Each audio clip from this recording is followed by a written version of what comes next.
Perkenalkan, nama saya Santia dengan NIM 2021 Jadi di sini saya akan mempresentasikan untuk jawaban kita di pelatihan saya untuk UAS tahun ajaran 2024-2025. Di sini ada nomor satunya, kita dapat lihat dapat diakses pada file UAS nomor 1 dan final PNB. Kemudian nomor 2-nya untuk bagian yang original dengan arsitektur yang sama sesuai di soal itu UAS nomor 2A di IPNB dan modifikasi arsitekturnya UAS nomor 2B Deep Learning IPG. Kemudian dilanjutkan dengan nomor 3.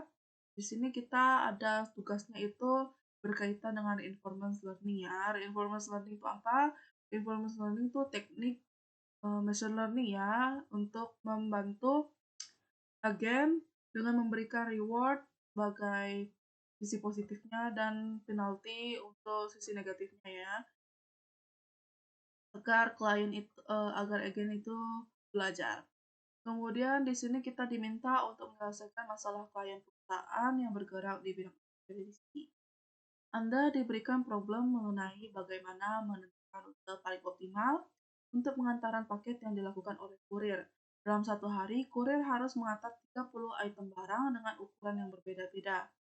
Maksimal daya angkut kurir dalam satu kali perjalanan adalah 20 kilo, sedangkan total berat barang bisa mencakup lebih dari itu.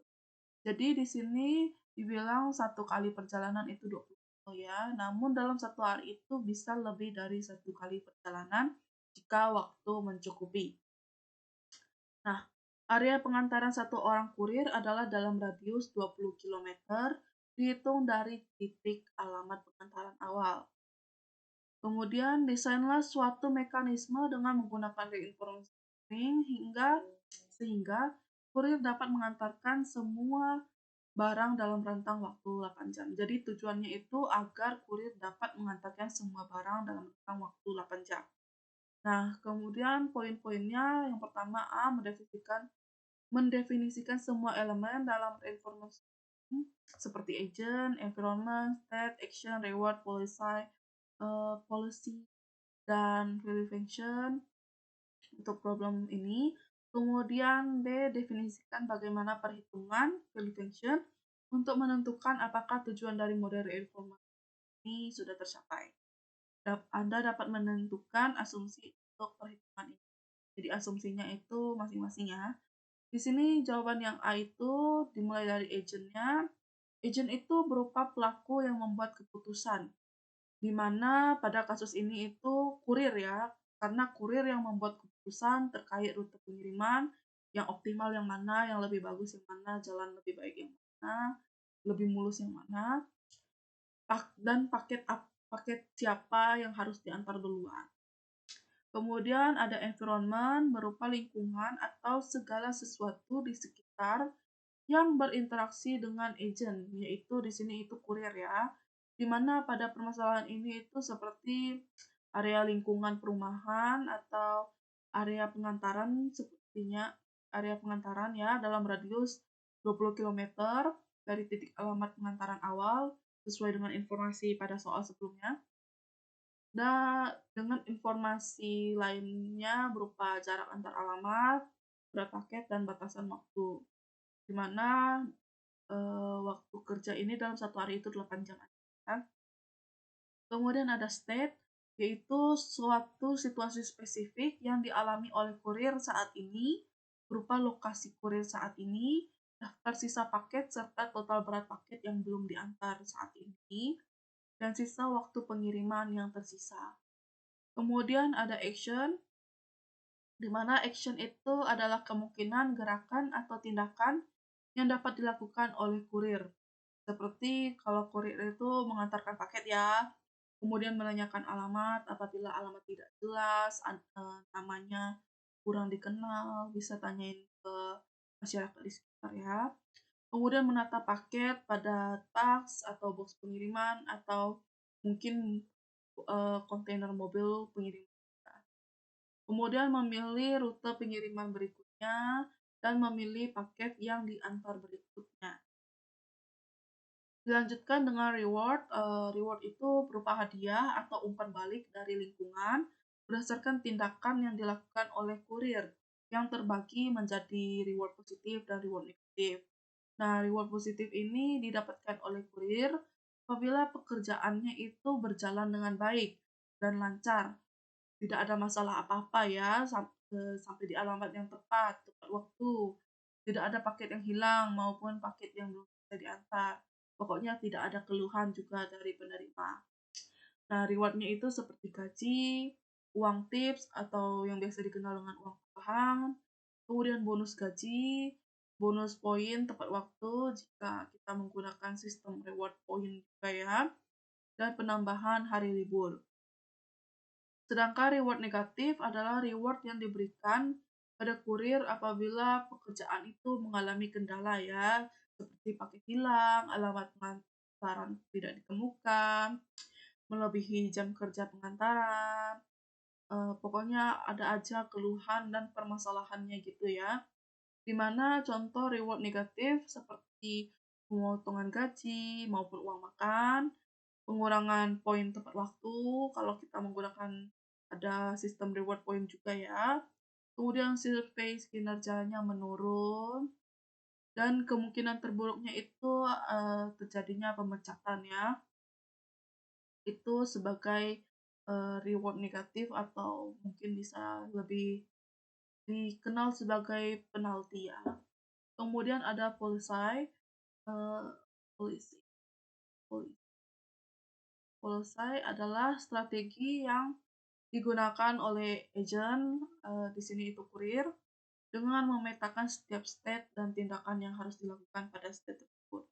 Contoh policy pada kasus ini itu adalah kurir mendata lokasi pengantaran alamat, jumlah paket yang harus diantar, paket per paket, dan perkiraan waktu yang dibutuhkan dari satu lokasi ke lokasi yang lain, di mana data-data tersebut dikalkulasikan untuk mencari rute pengiriman paling optimal yang dekat dan mudah diakses. Jadi kurir itu sebelum mengirim dia akan mendata dulu ya, oh paket yang mana yang lebih cepat sampainya, lebih dekat. Kemudian dia mulai dari rute situ ditulis, dikalkulasikan untuk mencari rute terpendek dengan rute terbaik optimal dengan paketnya itu yang sesuai. Kemudian ada value function atau return adalah perhitungan yang mengukur suatu state atau action yang dilakukan untuk mendefinisikan seberapa baik state dan action tersebut berdasarkan pada reward yang dihasilkan. Contoh value function tersebut pada permasalahan ini adalah kurir mengukur tindakan atau state dengan menggunakan value function untuk mencari tindakan atau state terbaik dengan reward terbaik dengan datanya tuh seperti reward yang didapatkan setelah suatu tindakan atau state seperti tindakan ketepatan waktu dan jumlah paket yang diantar itu sesuai, serta penalti yang didapatkan apabila reward negatif. Jadi itu dipertimbangkan juga dalam value-nya. Nah, untuk contoh jelasnya itu dapat dilihat pada poin B, di mana kita membuat asumsi value function, membuat rumusnya ya. Di mana asumsinya itu ada beberapa poin di sini, dimulai dengan kodenya seperti KW, KA, JP3.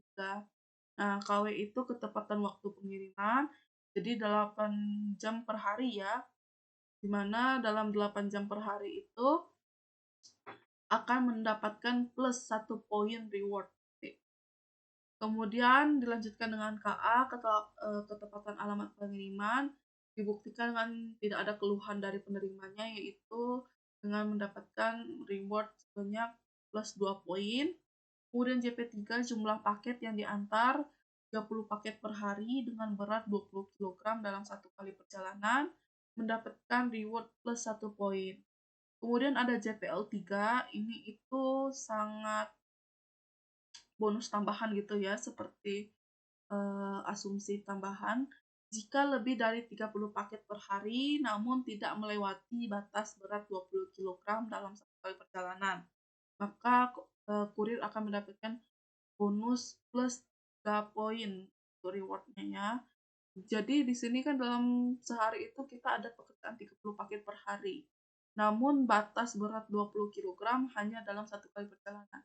Nah, dalam satu kali perjalanan dalam satu hari itu bisa ada lebih dari satu kali perjalanan, asalkan tidak melewati 8 jam per hari. Jadi, jika paket yang diantar lebih dari 30 paket dan sesuai dengan aturan-aturan ini, maka kurir akan mendapatkan plus 3 poin. Kemudian dilanjutkan dengan L2, jika paket yang diantar melebihi berat 20 kg dalam satu kali perjalanan, maka kurir akan mendapatkan penalti minus 5 poin. Kemudian L8, jika waktu pengiriman paket melewati 8 jam per hari, maka kurir akan mendapatkan penalti minus 1 poin. Dan LA, jika ada keluhan pengiriman seperti alamat salah, kemudian packaging paket sangat rusak dan tidak layak akibat pengiriman yang diterima dari keluhan penerima, itu kurir juga akan mendapatkan minus 1 poin sebagai penalti. Nah, untuk plus poin itu sebagai reward dan minus poin itu sebagai penalti untuk jelasnya. Dan jika suatu tindakan atau state terjadi, maka menggunakan nilai poin sesuai diasumsikan di atas pada rumus function value function kita ya. Dan jika tidak terjadi, maka nilainya itu dinyatakan dengan 0. Di mana rumus value function itu KW plus KA plus JP3 plus JPL3 plus L2 plus L8 dan plus LA.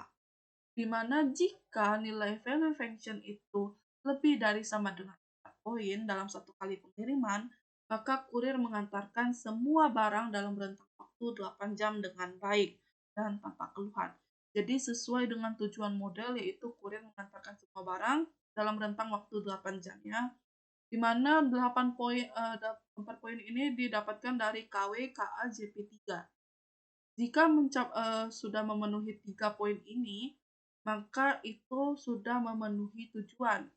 Namun apabila jika hanya memenuhi poin ini, ada kemungkinan belum sesuai dengan tujuan dikarenakan baru 3 poin, dan pada poin ini jika lebih dari 30 paket namun tidak melewati batas waktu, namun tidak melewati batas berat, jika tidak dilangsungkan juga dengan KW, yaitu kecepatan waktu pengiriman, maka tetap akan tidak sesuai dengan masih belum mencapai tujuan kita.